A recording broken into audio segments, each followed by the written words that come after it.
A man named Muhammad was visited by a demon. He said he received a revelation from an angel. It was a demon. Galatians tells us that even if an angel from heaven should appear, if they present a gospel other than the one that is presented by the Apostle Paul, then they are to be accursed, that is a demonic counterfeit spirit. Everything God creates, Satan counterfeits. Muhammad is visited by a demon. He calls it an angel, but it's a fallen angel and it's a demon. And the angel, demon, says that he needs to begin prophesying and present to the world a new religion. The essence of Islam that comes from Muhammad is that the Hebrew scriptures are wrong, that God chose Hagar, not Sarah, and the son of promise for the Abrahamic covenant is Ishmael, not Isaac. He actually takes the story of Genesis 22 and he says that it was Ishmael who went with Abraham, and it was Ishmael who was the firstborn son of the promise, and it was Ishmael who laid down his life for his father. Islam takes all of the storyline of the Bible and it twists it so that Sarah is rejected, Hagar is accepted, Isaac is rejected, and Ishmael is accepted. And then they will say that as a result, the Abrahamic covenant belongs to the descendants, not of Isaac, and those are the Jewish people, but to the descendants of Ishmael, those are the Arabs and the Palestinians. And they would say that is our land, and it should be our lineage, and we worship our Lord, not Jesus, but Allah. I like to give all glory and praise and honor unto the Most High. I'm going to get into it, man. Oh, man. Like Yeshua HaMashiach say, man, time and time again, man. Take heed that no man deceive you by any means, man. That was like, he kept saying that throughout his ministries when he was on the earth, man. There's going to be many false prophets, man. You know, don't hearken on to them, you know. And one thing about what that God just said, man, it's not talking about those people in that land there once again, you know. Those people, you know, when you look at the genealogy, it goes back to Japhet. When you read Arthur Kelser's The 13th Tribe, you know, these people were saying, yeah, we're Jews, but they were given a genealogy that goes back to Japhet. You know, Ashkenaz is from Japhet. You know, the people of the Most High, you know, they come from the lineage of Shem, through the lineage of Shem. You know, not Japhet, man. So that's the one thing that's not right about, you know, what he's saying. You know, but let's take a look here at Galatians 1:8 through 9. So why would Paul write this, man? You know, why would he write this? He said right here, but though we or an angel from heaven preach any other gospel unto you than that which we have preached unto you, let him be accursed. As we have said before, so I say now again, if any man preach any other gospel unto you than that ye have received, let him be accursed, man. Oh, man. Why would he write this? Because he knows that the fallen angels, they walk the earth. And I talk about the fallen angels a lot throughout my videos, you know. Just like how they deceived Adam and Eve, or Eve, they walked the earth and they've deceived other men, you know, throughout time. You know, they could take the form of a human and they could sit down here and they could talk to you face to face and you wouldn't even know that, you know, an angel's talking to you until they reveal themselves. But through the Spirit, you know, and if you have, you know, the wisdom of the Most High, you'll know what you're dealing with. You know, just like in the book of Tobit. Tobit didn't know that was the angel speaking to him the entire time. You know, so there's men that's on the earth that were deceived by these fallen angels, man. You know, so this is why he's writing this. Oh, man. And like Yeshua HaMashiach said, there'll be many false prophets, man. There'll be many. Now, when you look at the people that the Most High was dealing with, you know, some of the key figures, they knew how to read and write. Now, Muhammad, he didn't know how to read and write. But when you look at let's go back to Enoch. He had to write down all those things that he saw, you know, and pass it down. You look at Moses. Moses wrote the first 5 books, the Torah. He knew how to read and write. You look at David. That was a man after the Most High heart. He knew how to read and write. He wrote Psalms. Solomon, he wrote things down, you know. These are key figures that the Most High was dealing with. They all knew how to read and write, man.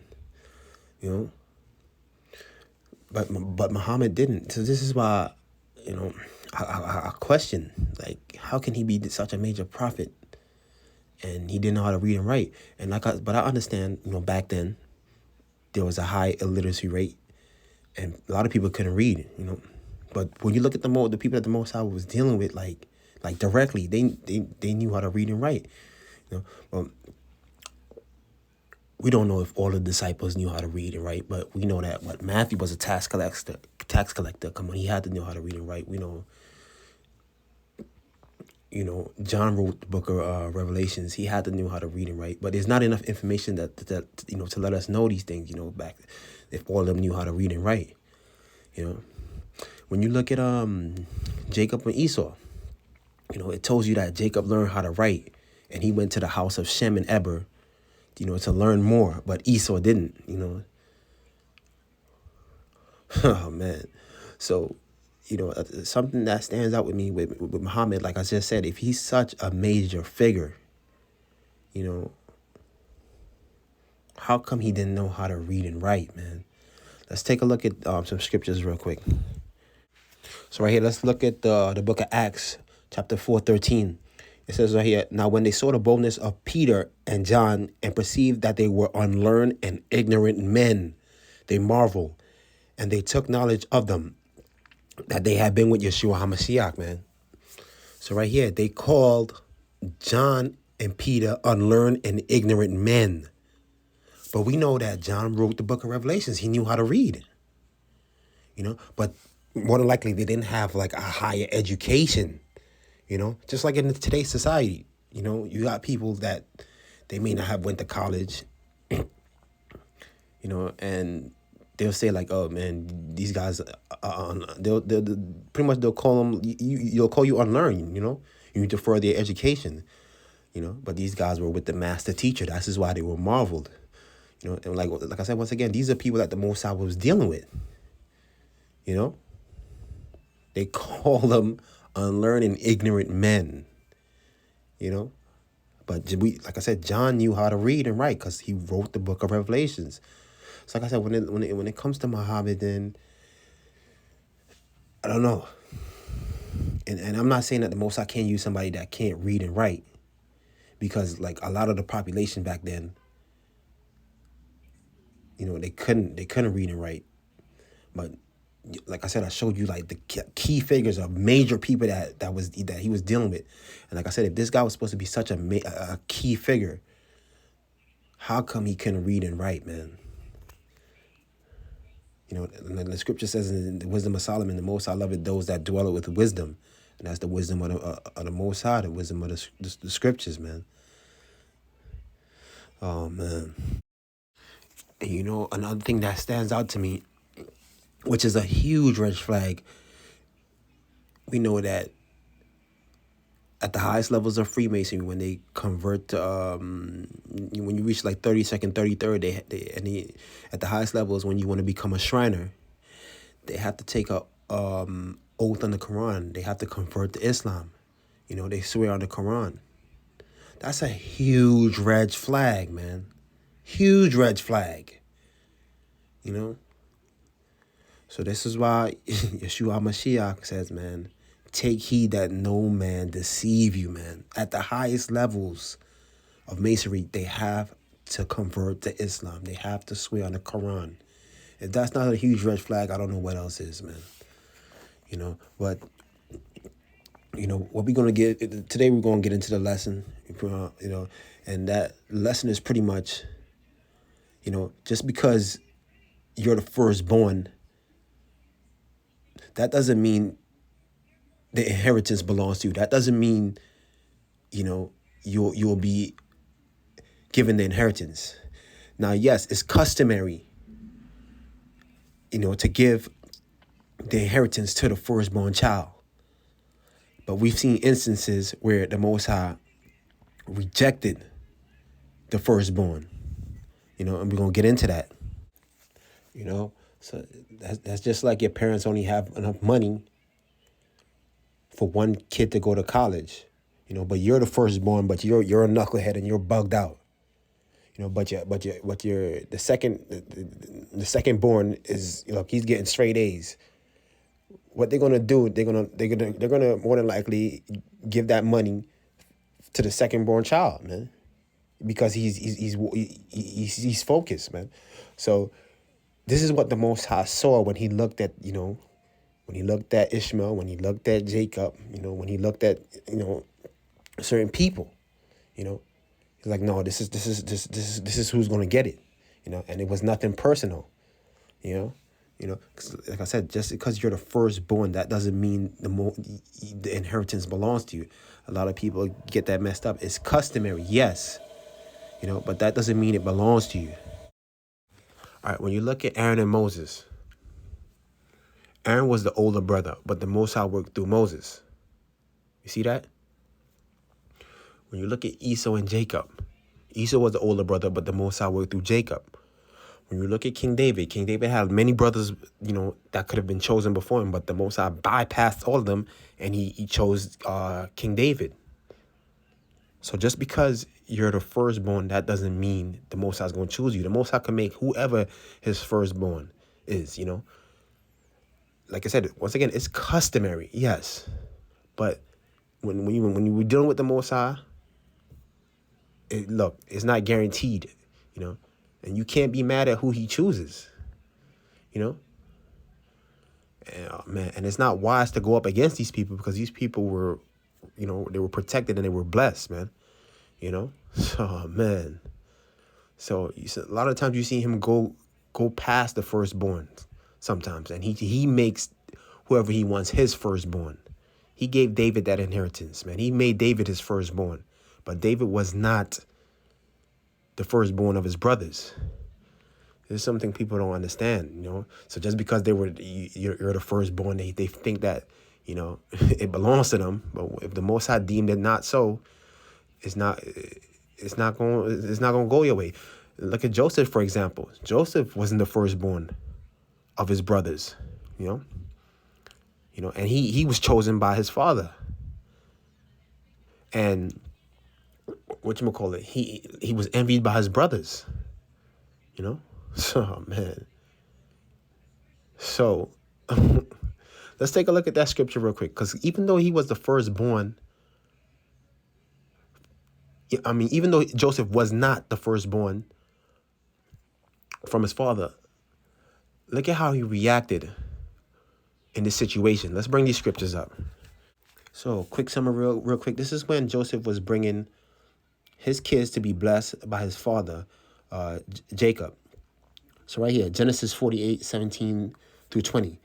And when Joseph saw that his father laid his right hand upon the head of Ephraim, it displeased him, and he held up his father's hand to remove it from Ephraim's head onto Manasseh's head. So this is Joseph right here, who was not the firstborn himself.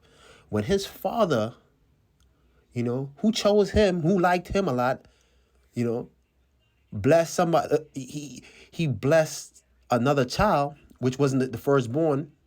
It displeased Joseph, and he tried to take his father's hand off of Ephraim's head, It said, verse 18, and Joseph said unto his father, not so, my father, for this is the firstborn. Put thy right hand upon his head. Verse 19, and his father refused and said, I know it, my son, I know it. He shall become a people, and he also shall be great. But truly his younger brother shall be greater than he, and his seed shall become a multitude of nations. And he blessed them that they sang, in thee shall Israel bless, saying, the Most High make thee as Ephraim and as Manasseh. And he set Ephraim before Manasseh.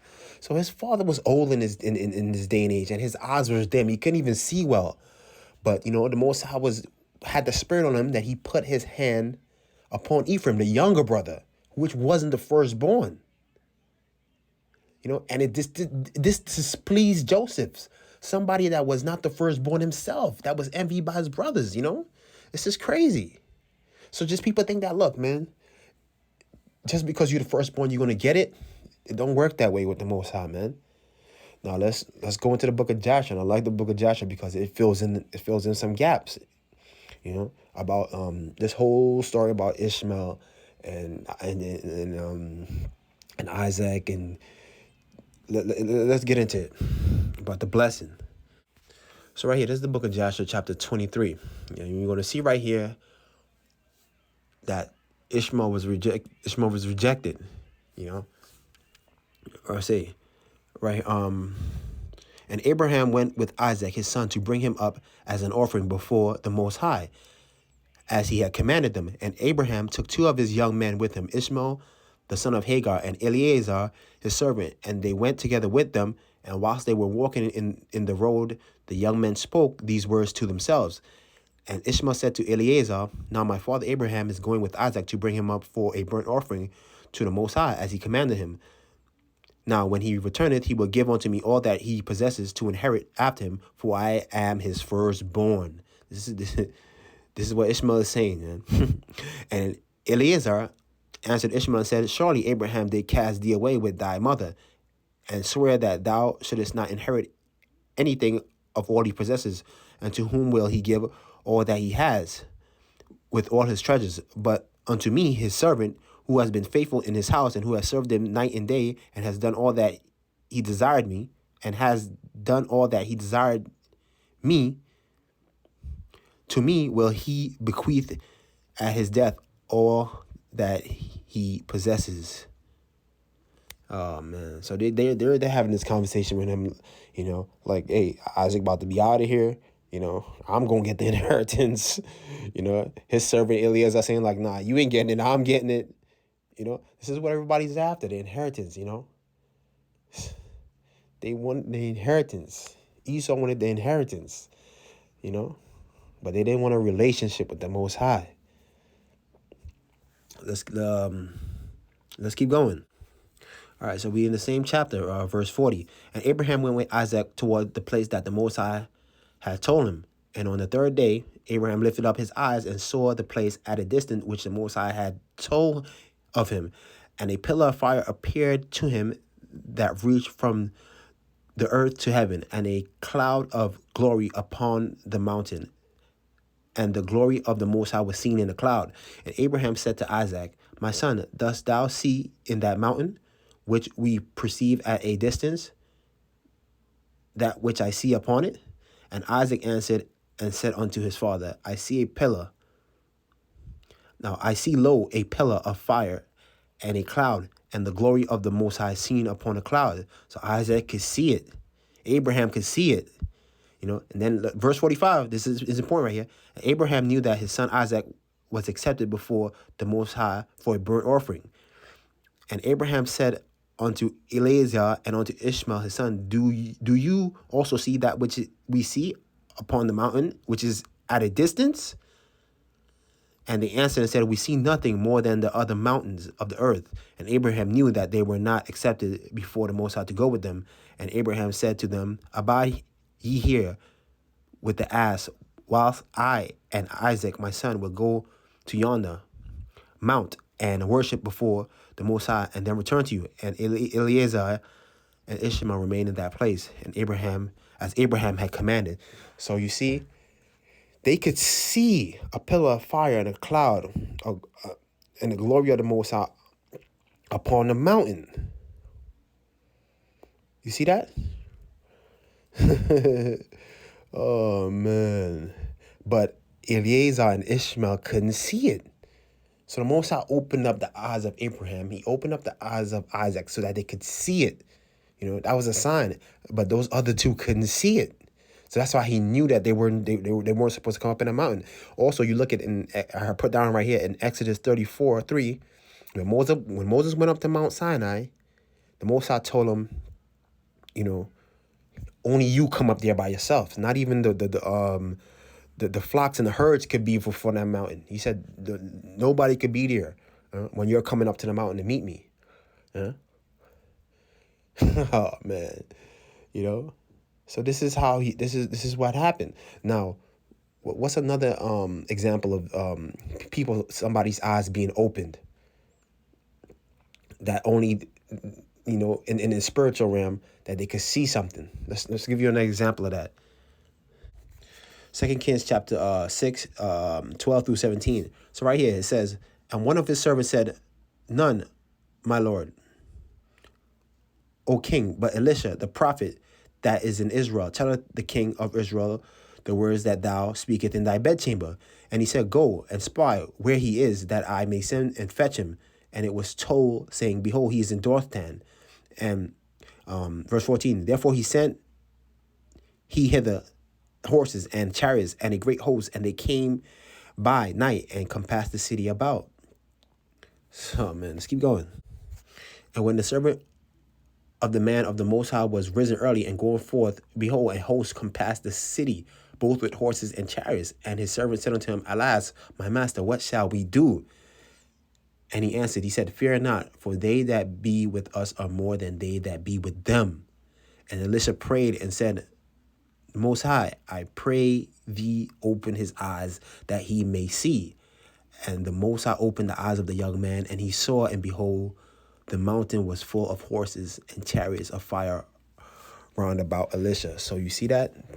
His servant got afraid because, when he went to deliver that message to him, they sent horses and chariots, to come get him. And he was afraid, like, damn, we outnumbered. And then Elisha told him, look, don't be afraid, because they that be with us are more than they that be with them. So Elisha could already see into the spiritual realm and see the angels around him.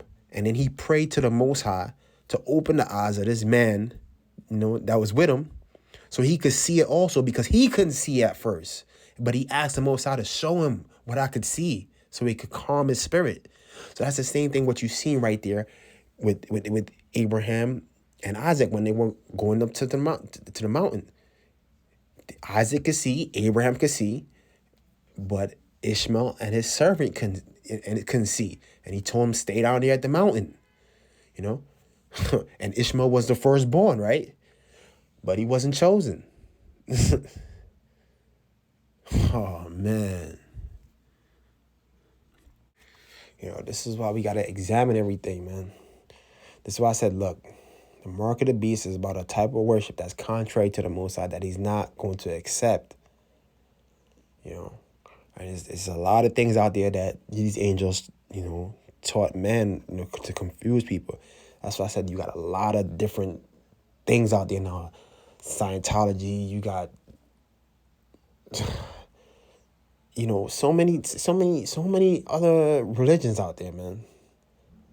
It's so many, man, that confuses so many people. But, Yeshua HaMashiach, man, he made it clear cut in the scriptures, man. Paul is a reason why he wrote that. If an angel comes and tell you something other contrary, oh, man, don't hearken on to that, man. Take heed that no man deceive you, man. Oh, man. So, in conclusion, like I said before, being the firstborn does not mean you will be accepted by the Most High. It's customary, yes. But if the Most High deems somebody else, it's over with. And I'm going to show you, I'm going to put a link in the description box, the comment section, of a video I did, in the past, showing you the real reason why the Most High really hated Esau, because a lot of people, they don't break that down. So all praises to the Most High, man, Yeah.